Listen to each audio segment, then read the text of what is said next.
Bonjour à tous, aujourd'hui on se retrouve pour un petit exercice qui a été donné lors des évaluations en début de 6e par l'éducation nationale, grandeur et mesure, calcul dans une situation de proportionnalité. Donc on est au niveau 6e et la question est la suivante, une voiture roule à une vitesse constante, elle parcourt 80 km en 1 heure. Alors, ce qui est intéressant de noter, c'est que c'est un QCM, donc un questionnaire à choix multiples.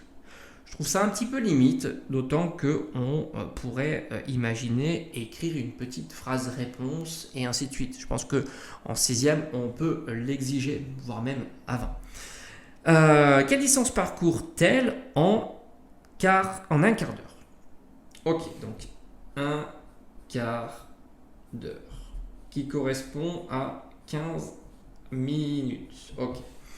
Alors, on nous propose quelques réponses, 80 km, 40 km, 20 km et 50 km. Alors évidemment, on peut balayer tout de suite les 80 km puisque c'est en 1 heure.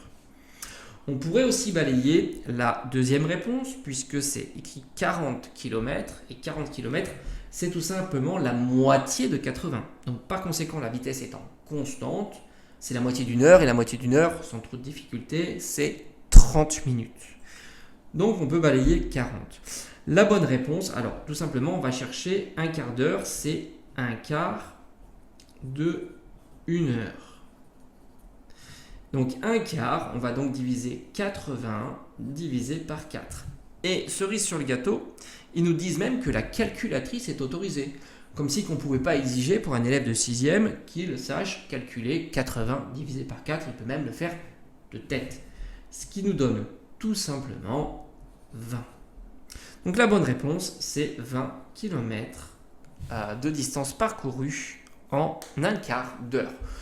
Bon, évidemment, on te simplifie beaucoup de travail, c'est un petit peu dommage. Moi, je pense que j'aurais formulé la question de la manière suivante. Une voiture roule à une vitesse constante, elle parcourt 80 km en 1 heure. Quelle distance a-t-elle parcouru en un quart d'heure? Tout simplement. Je pense que déjà, ça aurait été sympa. Je n'aurais pas autorisé la calculatrice, c'est absolument pas nécessaire.